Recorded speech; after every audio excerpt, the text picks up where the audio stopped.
Muy buenas a todos, bienvenidos a otro episodio de Mir Finance. Vamos a hablar de la crisis del tequila en México, porque el 20 de diciembre se conmemoran 30 años. Vamos a hablar del aspecto histórico, las razones de la crisis, de la fundación, del problema mayor que tiene Latinoamérica, que es su inestabilidad política y que se vio reflejado en México, cómo afectó su economía y las lecciones a futuro. Entonces, lo que pasó realmente, aquí vemos la gráfica de cómo cae el peso mexicano y empieza todo con el asesinato del candidato presidencial Colosio que vamos a estar revisando. También hay un problema en Chiapas y luego la caída absoluta del peso mexicano, donde el Fondo Monetario Internacional tiene que darle 17.8 billones de dólares a Estados Unidos y Estados Unidos también 20 billones a México porque la banda estaba en 3.1 más o menos de entre el peso mexicano y el dólar y se desplomó hasta 8. Entonces, 1994 es el evento que marcó el inicio de la gran crisis en México. Entonces, para entender, hay que recordar que México prácticamente toda su vida ha tenido lo que llamamos un tipo de cambio fijo, ¿no? Vamos a denominarlo aquí tipo de cambio fijo. Ese tipo de cambio fijo es básicamente que tienes que mantener un nivel de el precio del dólar. USD, ese es el peso mexicano. Y para eso llega nuestro querido Banco Central.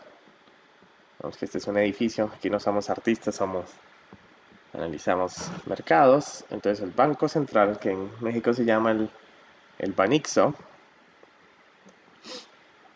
tiene que ir y defender con sus reservas internacionales, que es lo que tiene este nivel del peso mexicano con el dólar.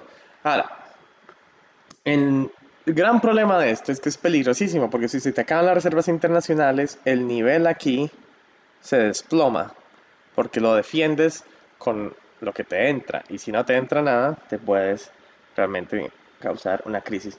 Ahora, en los 90 hubo varios problemas. El primero había inflación, como la que vemos hoy en pleno 2023-24. También necesitaba aumentar el crecimiento y sobre todo mantener un equilibrio en la balanza de pagos, que es lo que llamamos nuestras cuentas corrientes. Es prácticamente las importaciones y las exportaciones. Ahora, siempre había un déficit comercial importante que era financiado con capital extranjero. Entonces, el capital extranjero es vital en un país que quiere defender su moneda, porque el capital extranjero es el que trae siempre en dólares, ¿no? El dólar es la moneda que se usa más o menos en casi todo lugar para los pagos eh, globales. Entonces, eso es lo que se usa como índice para traer el dinero. Entonces, todo iba, digamos, bien, pero en marzo asesinan a el candidato presidencial Colosio el 23 de marzo. Y obviamente, ¿qué país no va a tener olas de inestabilidad?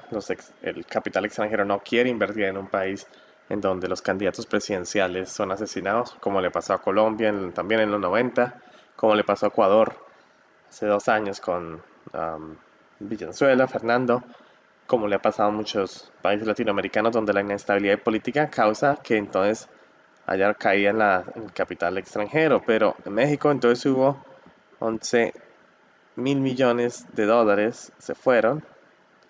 Claro, entonces cuando se van esos 11.000 millones, pues ya tus reservas también bajan y ahí comienza a haber un problema porque entonces no sabes de dónde recuperar el dinero para poder comprar más dólares y mantener el mercado. Entonces hubo fuga al capital, eso es lo que llamamos. Entonces, para evitar mayores salidas, el gobierno decidió aumentar la emisión de lo que llamamos los tesorobonos, pongámosle TES. ¿Por qué? Porque entonces aumentas los tesorobonos para financiarte, entonces llega más dólares a tu cuenta. Sin embargo, pues obviamente la confianza esta es la clave, la confianza inversionista no se recuperaba y llegaron las elecciones, Zedillo ganó,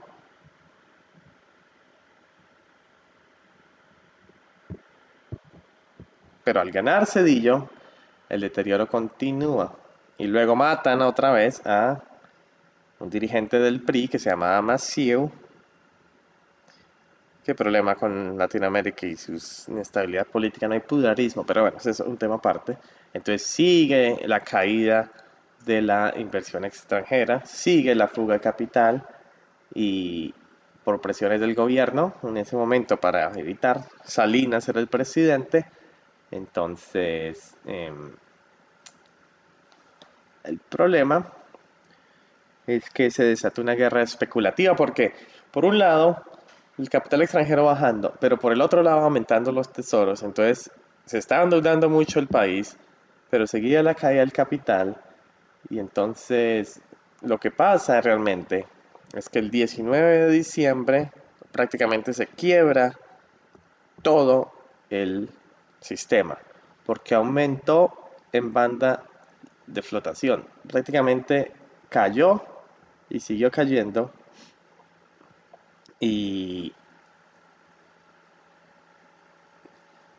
la junta con empresarios avisan que el peso se va a devaluar, que van a ampliar las bandas de flotación. Es que esto ya comenzaría a romperse, que ya va a haber una mercado se va a mover de aquí para allá, de aquí para allá, de aquí para allá, y que había el Banisco había impuesto como límite para dejar flotar el peso. Entonces, no pasó mucho y el y en dos en prácticamente en 2 días, vamos a crear aquí uno nuevo, en 2 días del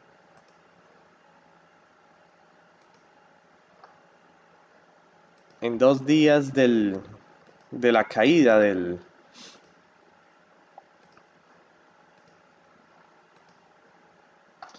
2 días de nuestra caída del peso, llega entonces el gran problema, 50% cae el peso mexicano por varias razones. Entonces, el error de diciembre, primero, quitar la flotación,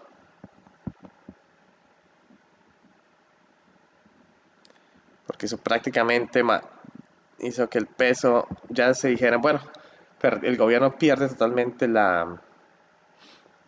su concepto de mantener las bandas, pierde totalmente la confianza. Y la otra es que el país ya estaba demasiado endeudado. Y entonces la deuda se aumentó 3 veces en unos días.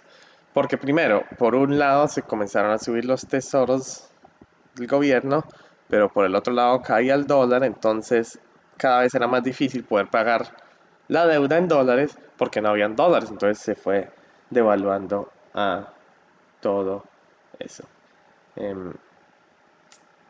La otra semana vamos a hablar del problema de los bancos, porque los bancos hicieron que todo se aumentara peor, porque los bancos también están muy endeudados y cuando hay mucha deuda en el sistema a través de una manipulación de la moneda y no hay moneda, ese aumenta totalmente el efecto realmente de esa caída. Entonces, en la otra semana vamos a hablar del problema de los bancos y el problema de la nacionalización bancaria desde López Portillo en 1982 y lo que causó realmente que en 1994 se fuera el peso mexicano al 50%. Imagínate, el 50% aumenta la inflación porque los productos de exportación, los productos de importación tienen que ser cobrados más, baja el rendimiento y además de eso todo el capital extranjero comienza a irse